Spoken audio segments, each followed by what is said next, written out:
முன்னோர்கள் ஆராய்ச்சி செய்து இந்த உலகத்துல இந்த பிரபஞ்சத்திலிருந்து எடுத்த கர்மவினை தீர்க்கக்கூடிய மூல மந்திரம். நீங்க கோவில்ல போய் விளக்கேத்துறதா இருந்தா இந்த மந்திரத்தை ஒரு முறை சொல்லுங்க. முற்பிறவியில செய்த பாவங்கள் எப்பிறவிக்கும் தொடராமல் இருக்க இப்பிறவியிலேயே என் தந்தை வழியில் வந்த கர்மாவினை, என் தாய் வழியில் வந்த கர்மாவினைகள், என் தாயுடைய கர்ப்பத்திலிருந்து நான் இந்த பூமிக்கு கொண்டு வந்த கர்மாவினைகளும் இன்றோடு நிவர்த்தியாகட்டுன்னு 5 தீபம் விளக்கேத்தி சாமிக்கு தேங்காய் வளம் பூ மாலை கல்கண்டு வாங்கி அர்ச்சனை பண்ணி உங்க ஜாதகத்தை கொண்டு போய் சாமி பாதத்துல வச்சு இன்னையோட எனக்கு எல்லாம் நல்லது நடக்கும்னு மனசார கும்பிட்டு வாங்க. வாழ்க்கையில அசுர வளர்ச்சிக்கு வந்து. அனைவருக்கும் வணக்கம். பாரம்பரிய திருவள்ளுவர் குல வம்சம் பிரசன்ன ஜோதிடர் சுபமாரிமுத்து திருப்பூர்லேருந்து இந்த பதிவு உங்களுக்காக. பூராட நட்சத்திரம் என்னங்கம்மா? அப்போ 19வது நட்சத்திரம் வந்து மூலம், 20வது நட்சத்திரம் வந்து பூராடம். இந்த பூராட நட்சத்திரத்துக்கு அதிபதியே சுக்கிரன் தான். பிறக்கும் போது சுக்கிர திசையில் தான் பிறப்பாங்க. பாருங்க, சுக்கிர திசை 20 வருஷம், 20வது நட்சத்திரம் கரெக்டாக சுக்கிரன் 20 வருது. என்னங்கம்மா? 20வது நட்சத்திரம் தான் சுக்கிரன். கரெக்டாக பூராட நட்சத்திரத்துக்கு அதிபதியும் சுக்கிரன் தான். அப்போ பிறக்கும் போது அவங்க சுக்கிர திசையில் தான் பிறப்பாங்க. இந்த பூராட நட்சத்திரம் நூலாடாதுன்னு அந்த காலத்தில் ஒரு பழமொழி உண்டுங்க. பூராட நட்சத்திரம் நூலாடாதுங்களா அப்படின்னு என்னன்னா, அந்த காலத்தில் வந்து தாலி சரடுக்கு வர நூலை தான் திரித்து தாலியாக கட்டுவாங்க. அந்த நூல் ஆடாது அப்படின்னா அந்த காலத்தில் பழமொழி என்னென்னா, அந்த வீட்டில் யாரோ ஒருத்தர் மாங்கல்யம் இழந்தவங்க இருப்பாங்க அப்படிங்கிறதுக்கு தான் அந்த காலத்தில் பூராட நூலாடாதுன்னு சொன்னாங்க. வயசானவங்க யாராவது ஒருத்தர் இருப்பாங்க, அவர் வீட்டில் அவர் கணவர் இருக்க மாட்டார், ஆனால் பூராட நட்சத்திரக்கார வீட்டை விட்டு அந்த அம்மா போகாது. அப்போ வாழ்நாள் முழுவதுமே அவங்க தாலி இல்லாமையே அந்த காலத்திலேயே அவர் இறந்துட்டாருங்க, அதுக்கப்புறம் நான் இங்கே எதை இருக்கேன் அப்படின்னு அவங்க வாழ்க்கையில் வெறுத்து போய் அந்த ஒரு மாங்கல்யத்தை இழந்தவர்கள் யாரோ ஒருத்தர் ஒரு பெண் இருப்பாங்களாம். அதான் பூராட நட்சத்திரம் நூலாடாது. இது எப்படி எடுத்துக்கிறது அப்படின்னு கேட்டிங்கன்னா, நம்ம குடும்பத்திலேயோ அப்பா வழியோ அம்மா வழியிலையோ யாரோ ஒருத்தர் இந்த பூராட நட்சத்திரக்காரர்களுக்கு நூலாடாதுங்கிற ஒரு தோஷம் இருக்குமா. அப்போ அந்த ஜாதகத்தில் வந்து அந்த பூராட நூலாடாதுன்னு எதுக்குன்னு அப்படின்னு கேட்டால், அந்த காலத்தில் காலச்சக்கரத்துக்கு 9வது ராசியில் தான் பூராட நட்சத்திரம் இருக்குதுங்க. இந்த பூராட நட்சத்திரக்காரு வாழ்க்கையில் போராடிட்டே இருப்பாங்கன்னு சொல்லுவாங்க. இவங்களுக்கு எப்போவுமே பாருங்கள், அது ஏன் போராடிட்டே இருக்கிறாங்கன்னா, பூராட நட்சத்திரம் வந்து தனுசு வீடு. தனுசு வந்து வில்லு அம்பு இருக்குங்களா, அதனால இது எப்பவுமே போராடுறதுக்கு தயாராக இருக்கு. இதைத்தான் அந்த காலத்தில் முன்னோர்கள் இதை சொல்லி வச்சாங்க. இது மக்களுக்கு தெரியல. அது வந்து இன்னும் சொல்ல போனால் கொஞ்சம் உடைச்சி சொன்னால் அது போர்க்கள ராசி. எப்படிங்கம்மா? அங்கே தான் அம்பு வில்லும் இருக்குது. ஆஞ்சநேயரும் போருக்கு போனவர் தான், பூராடமும் போராட்டம் தான், எல்லாமே அங்கே தானே ஒளிஞ்சிருக்குதுங்க. அதனால தான் அந்த வந்து யுத்த ராசி எதுன்னு கேட்டிங்கன்னா, இருக்கிறதுலையே 12 ராசியில் யுத்த கழக ராசி தனுசு. அதனால தான் தனுசு ராசியில் போகிறதா போராடிட்டே இருப்பாங்க அப்படிங்கிறது. பாருங்கள், இவர் ஆஞ்சநேயர் கல்யாணம் பண்ணலை, போருக்கு போனார், ராமருக்கு வாழ்க்கை கொடுத்தாரு, எல்லாமே செஞ்சு போட்டு அவர் அமைதி ஆயிட்டார். இதே பூராட நட்சத்திரத்தில் அவங்க பிறந்திருக்கனால நூலாடாதுன்னா வாழ்க்கையில் அவசர அவசரமாக போய் வாழுவாங்க, வாழ்க்கையை இழந்துட்டு வந்துடுவாங்க.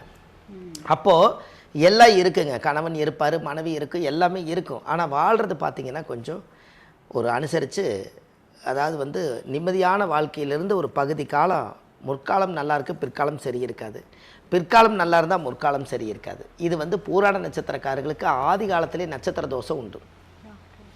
அதனால தான் இந்த பழமொழி சொல்லி வச்சாங்க. இப்போ ஜாதக ரீதியாக பார்த்தீங்கன்னா பூராட நட்சத்திரம் பிறக்கும் போதே சுக்கிரன் திசையில் பிறந்திருப்பாங்க. அப்போ நினச்சி பாருங்கள், சுக்கிரன் திசை வந்து 20 வருஷம்னா தாயுடைய கர்ப்பத்தில் 10 வருஷம் இருப்பு. அப்போ 10 வயசுங்கும் போது சுக்கிர திசை போயிடும். அதுக்கு அடுத்து சூரியன் திசைங்க 6 வருஷம். இந்த 6 வருஷம் சூரியன் திசை இருக்கிறனால இந்த 6 வருஷம் இந்த 10 வருஷம் சேர்த்துனா 16 வயசு ஆச்சுங்க. இந்த 16 வயசுங்கும் போது இவங்க குழந்தைகளாக படிக்க வச்சு ஒரு 8வது 10வது +2 முடிச்சுட்டு அடுத்த காலேஜ் போகக்கூடிய காலத்துக்குள்ளேயே இந்த சுக்கிர திசை முடிஞ்சிடும். இந்த சுக்கிர திசை முடிஞ்சு அதுக்கு அடுத்தது சுக்கிர திசையும் சூரிய திசை முடிஞ்சிடும். இந்த சூரிய திசை முடிஞ்சதுக்கப்புறம் சந்திர திசை பிறக்கும். இந்த சந்திரன் யாருன்னு கேட்டிங்கன்னா, சந்திரன் வந்து தாய். அந்த சந்திரனை தாய். இந்த தாயுடைய அம்சம் என்ன அப்படின்னு கேட்டிங்கன்னா, தாய் ஒரு 10 மாதம் குடியிருக்கும். அப்போ இந்த சந்திரன் திசை வந்து ஒரு வாழ்க்கையில் ஒரு பெரிய மாற்றத்தை கொடுக்குறக்காக இந்த 16 ஒரு 10 26ங்கும் போது சந்திர திசை முடியும். அப்போ செவ்வாய் திசையில் இவங்க கல்யாணம் கண்டிப்பாக பண்ணுவார். செவ்வாய் 7 வருஷங்க. அப்போ 25 ஒரு 7 32 வயசுங்கும் போது ஒரு மனிதருக்கு கல்யாணம் ஆகாமல் இருக்காது. ஒரு எப்போவுமே இன்றைக்குள்ள காலகட்டங்களில் ஒரு 25 வயசில் ஒரு பிள்ளை வீட்டில் வச்சுருக்க முடியாது, 25 வயசில் ஒரு பையனை உலகத்தில் வீட்டில் வச்சுருக்க முடியாதுன்னு நினைக்கிற உலகத்தில் 30-32 வயசு வரைக்குமெல்லாம் பொண்ணு பார்க்காம மாப்பிள்ளை பார்க்காம இருக்க மாட்டாங்க. கரெக்டுங்களாம்மா? அப்போ இந்த 32 வயசுக்குள்ளே ஒரு கல்யாணம் முடியுது. அப்போ செவ்வாய் திசையில் கல்யாணம் நடக்குது. ராகு திசை 18 வருஷங்க. அப்போ 32 ஒரு 18 50. சரியாக 50 வயசுங்கும் போது இவருக்கு ராகு திசை முடியுதுங்க. இந்த 32 வயசுலேருந்து ராகு திசை இவருக்கு ஒரு பிரம்மாண்டமான ஒரு வாழ்க்கை, குழந்தைகள், உறவுகள், தொழில், சந்தோஷம், நிம்மதி எல்லாமே இதில் தேடி யோகம். இது எல்லாமே ஜாதகத்தில் அந்த அமைப்பை கொடுத்துரும். அதுக்குண்டான பவர் வந்து ஜாதகத்தில் இருக்குது. அப்போ அதுக்கப்புறம் பார்த்தீங்கன்னா ராகு திசை 50 வயசுக்கு மேலே, குரு திசை 16 வருஷங்க. 50 ஒரு 16 66. 66 வயசு வரைக்கும் 66 அவர் வாழ்ந்தாலே பெரிய காலம். அது மிகப்பெரிய ஒரு பொன்னான காலம் 66. இந்த 66 வயசுக்குள்ளே அவருக்கு தேவையானது எல்லாம் தேடி வச்சு, கணவன் மனைவி எல்லாமே சந்தோஷம் நிம்மதியாக வாழ்கிறதுக்கு உண்டான வழிகளை தேடி, இடம் தட வீடு வாசல் சொத்து சொகை எல்லாம் தேடி வச்சுட்டு 66 வயசுக்கு மேலே அவர் அமைதி ஆயிட்டாலே இது வரைக்கும் பிறவி மனித பிறவி எடுத்து வாழ்ந்தது போதுங்கிற மனம் சொல்லும் இல்லைங்களா? நம்மளை இப்போ நானே இருக்கிறேங்க, எனக்கு ஒரு 66 வயசு ஆச்சுன்னா நான் என்ன நினைப்பேன், இந்த மக்களுக்கு செய்ய வேண்டிய சேவைகள் எல்லாமே செய்துட்டு காலத்தில் நம்மளுக்கு இந்த உடம்பை பார்த்துக்கிட்டு மனசையும் பார்த்துக்கிட்டு நம்ம அமைதியாக இருந்தால் போதும் தான் நம்ம நினைப்பாங்க. இந்த உலகத்துக்கு நம்ம எவ்வளவு சேவை வேணாலும் செய்திருக்கலாம், தர்ம தானம் புண்ணியம் எவ்வளோ செஞ்சுருக்கலாம். நம்மளுக்காக ஓய்வு எடுக்கிற நாள் எந்த நாள்? என்னங்கம்மா? எல்லா நாளுமே காலையில் எழுந்திரிச்சா யாராக இருந்தாலும் இன்றைக்கி நான் இவரை பார்க்க போகிறேன், நான் அவரை சந்திக்க போகிறேன், நான் இங்கே வேலைக்கு போகிறேன், நான் இந்த இடத்துல பேங்க்கு போகிறேன், இந்த இடத்துல நான் வந்து பணம் வாங்க போகிறேன், எல்லாரும் ஒரு கோரிக்கை வச்சுருக்காங்க. அப்போ அதிகாலையில் சூரிய உதயமான எல்லாரும் அவங்கவுங்க காக்கா குருவிகளாட்டா அவங்கவுங்க எப்படி காக்கா குருவி பறந்து இறதேட போகுமோ அதுபோல் மனுஷங்களும் நம்ம வந்து அங்கங்கே பறந்து பறந்து ஒவ்வொரு இடத்த தேடி எல்லாரும் அவங்கவுங்க ஒரு கமிட்மெண்ட்டு வச்சுருக்கோம். கரெக்டு தானுங்கம்மா? இன்றைக்கி இறதேடக்கூடிய காகம் கூட வாயில்லாத ஜீவன் பறந்து தான் ஆகணுங்கிற உலகம் இது. அப்போ மனித பிறவி எடுத்து கண்டிப்பாக நம்ம வந்து இந்த உலகத்துக்கு போகாமல் இருக்க முடியுங்களா? கண்டிப்பாக போய்த்தான் ஆகணும். அப்போ இந்த வாழ்க்கையில் என்னைக்கு ஓய்வு எடுத்து ஒரு மரத்தடியில் நம்ம எப்படி உட்கார முடியும்? நம்ம ஓய்வு இருக்கணும் இல்லைங்களா? அப்போ இந்த ஓய்வு காலம் எப்போன்னு நம்ம தெரிஞ்சிட்டா அது வரைக்கும் பாடுபட்டுட்டு அதுக்கு மேலே எல்லா கடமையும் முடிச்சுட்டு ஓய்வு எடுக்கலாங்கிற எண்ணம் நம்மளுக்கு உதயமாயிரும் இல்லைங்களா? கண்டிப்பாக. என்னங்கம்மா, நான் நிறையா சொல்லியிருக்கேங்க. பணம் 10 செய்யும், அதை பத்திரமா வைத்திருந்தால் புண்ணியமும் செய்யும். பணம் யாருக்கு வேணாலும் வரலாங்க, அதை நீங்கள் புண்ணிய காரியத்துக்காக பொறுமையாக வச்சுருந்தா அது புண்ணியம் செய்து அது பல மடங்கு வளருமா. அதை பணம் 10 செய்யும், அதை பத்திரமா வைத்திருந்தால் புண்ணியமும் செய்யும். அந்த புண்ணியத்துக்கு என்ன சொல்லியிருக்கேன்? புண்ணியம் செய்வதற்கே புண்ணியம் செய்திருக்க வேண்டும். என்னங்கம்மா? புண்ணியம் செய்வதற்கே புண்ணியம். ஆமாம். தர்மங்கள் செய்ய செய்ய கர்மங்கள் குறையுமா? தீர்வுன்னு எந்த புத்தகத்திலையும் இல்லை. என்னங்கம்மா? தர்மங்கள் செஞ்சால் கொஞ்சம் குறைக்கலாமா? நம்ம தாத்தா பாட்டி முப்பாட்டம் கொள்ளுப்பாட்டம் என்ன பாவ கர்மாவை தேடி வச்சாரோ அந்த பாவ கர்மாவை எல்லாம் தேடி வச்சதா அவங்க காலத்தில் அது கழிக்காமல் அவங்க காலம் முடிஞ்சது போயிட்டாங்க. மிச்சம் இருக்கிற கர்மா நம்ம தலையில் உட்காந்துக்குது. நம்மளும் கொஞ்சம் குறைச்சிக்கிட்டு வாழ்ந்துட்டு போகும்போது புனித ஆத்மாவை போக சொல்லி இந்த நவீனமான உலகத்தில் புண்ணியத்தை தேடுங்கன்னு அந்த காலத்தில் சொல்லுது. அதுதான் புண்ணிய உலகம் இது. அப்போ இந்த ஜாதகத்தில் வந்து இப்போ எத்தனை சித்தர்கள், முனிவர்கள், ரிஷிமார்கள், யோகிகள், மகான்கள் எல்லாம் இருக்காங்க.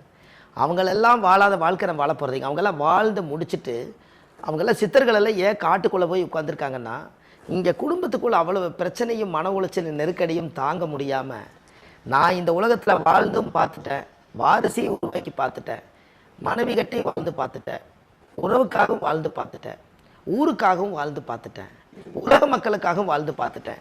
இது எல்லாமே இந்த உலகத்தில் அவங்கவுங்களுடைய சுயநல வாழ்க்கையில் இருக்கிறதுக்காக நம்ம பிறப்பெடுக்கலை.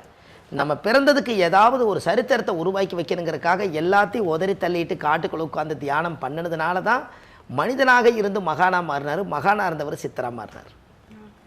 என்னங்கம்மா? அப்போ இந்த பூராட நட்சத்திரம் போராட்டம்ங்கிறது எவ்வளோ பெரிய போர்க்களத்தை தாண்டி வந்திருக்கு. அப்போ இந்த பூராட நட்சத்திரத்தில் ஒரு பெண் பிறந்தாலும் ஒரு ஆண் பிறந்தாலும் அவங்களுக்கு கரெக்டாக இந்த ரிட்டையர்டு வயசுக்குள்ளே அவங்க வாழ்க்கை நல்லா இருக்கணும், எதிர்காலத்தில் ஒரு பெரிய மாற்றத்தை உருவாக்கணும்.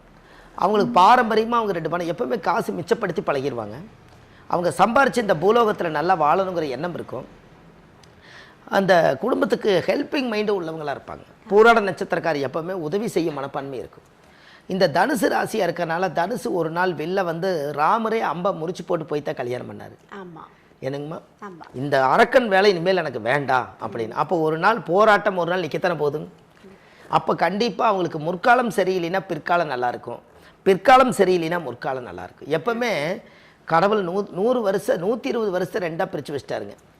60 வருஷம் வரைக்கும் வாழ்க்கை இருக்குது. இந்த 60 வயசில் ஜாதகத்துக்குள்ள எல்லாம் கலந்ததான் கலவையாக இருக்கும் பாருங்க வாழ்க்கை. எல்லாருடைய மனிதர்களையும் நீங்கள் சந்தித்து வந்துடுவீங்க பாருங்கள். உங்கள் உறவுன்னு எடுத்துகிட்டா உங்களுக்கு தாய் உலகில் எங்கேயோ ஒரு இடத்துல சந்தித்து அவங்கள நம்ம அந்த மைண்டில் ஏற்றுக்கலாமா ஏற்றுக்க வேண்டாமா, பிரச்சனை பண்ண வேண்டாமா, உறவாக எடுத்துக்கலாமா, எப்படி எடுத்துக்கலாம், எல்லாமே தெரிஞ்சிருப்பாருங்களேன். கடைசியில் பார்த்தா நமக்குள்ளேயே மனசுக்குள்ளே ஒரு எதிரியாக வளர்த்திக்கிட்டு அவங்க முன்னாடி நம்ம வைராக்கியமாக வாழ்ந்தாகணும்னு இந்த பூராட நட்சத்திரம் மனசுக்குள்ளே வந்து ஸ்ட்ராங்காக வச்சுக்கணும். வெளியே சொல்லாதுங்க, ஆனால் உள்ளுக்குள்ளே இவங்க முன்னாடி நான் நல்லா வாழ்ந்து காமிக்கிறேன் பாரு, என்னை ஒரு கூட்டத்தில் வந்து என்னை வந்து சொல்லி காட்டிட்டாங்கல்ல, என்னை வந்து ஒரு கேவலப்படுத்துகிற மாதிரி சாட பேசிட்டாங்கல்ல, நான் அவங்க முன்னாடி நான் எங்கேயாவது பட்டணம் போயோ, நான் எங்கேயாவது ஒரு பக்கம் டவுனில் போயோ, நான் எங்கேயாவது பக்கம் நான் வேலை தேடி பொழைச்சி நான் காசு சம்பாரிச்சு வந்து உன் முன்னாடி இதே மாதிரி வீடு கட்டி உன் முன்னாடியே நான் கார் வாங்கி நான் வாழ்ந்து காமிக்கலைன்னா நான் எங்கள் அம்மா எங்கள் அப்பாவுக்கே நான் பிறக்கலைன்னு இப்படி சபதம் போட்டு இவங்களுக்குள்ளேயே மனசுக்குள்ளே வச்சுக்குவாங்க. ஆனால் வெளியே சொல்ல மாட்டாங்க. ஓகே, எனக்கு ஏன் அப்படின்னு கேட்டிங்கன்னா அந்த அளவுக்கு வைராக்கியமாக வாழக்கூடியது அதுதான். நான் பாருங்க முன்னாடி வாழ்ந்து காமிக்கிறேன்னா அந்த வைராக்கியம் எந்த நட்சத்திரத்துக்கு இருக்குன்னா போராட்டத்துக்கு தான் அதிகமாக இருக்குது. நீங்கள் அவங்ககிட்ட பகைச்சிட்டிங்கன்னா கிட்டத்தட்ட 18 வருஷம் அவங்க மனசு இறங்கி வராதுங்க.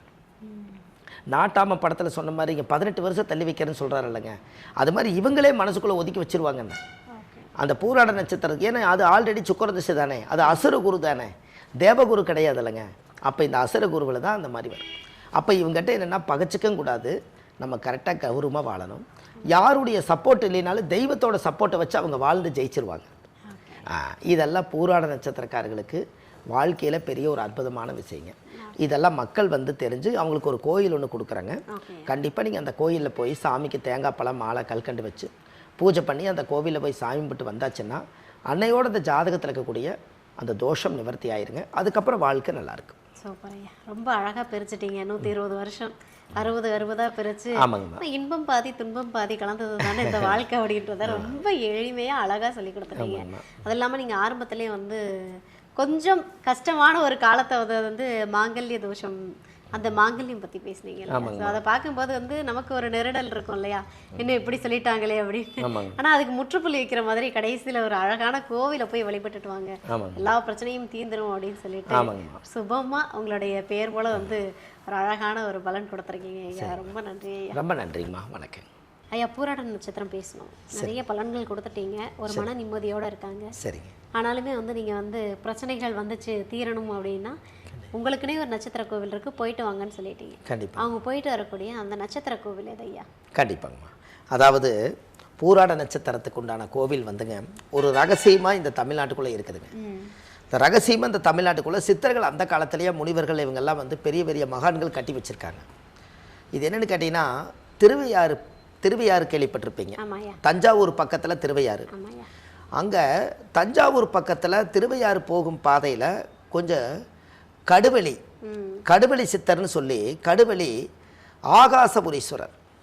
இந்த ஆகாசபுரீஸ்வரருங்கிறது ஆகாசம்னாலே ஆகாயம்தான். இந்த பிரபஞ்ச சித்தர்கள் அந்த காலத்தில் ஒன்று கூடி அந்த காலத்தில் முன்னோர்கள் இது எல்லாம் ஆகாசபுரீஸ்வரர்னு சொல்லி அந்த தெய்வத்தை பிரதிஷ்டை பண்ணியிருக்காங்க.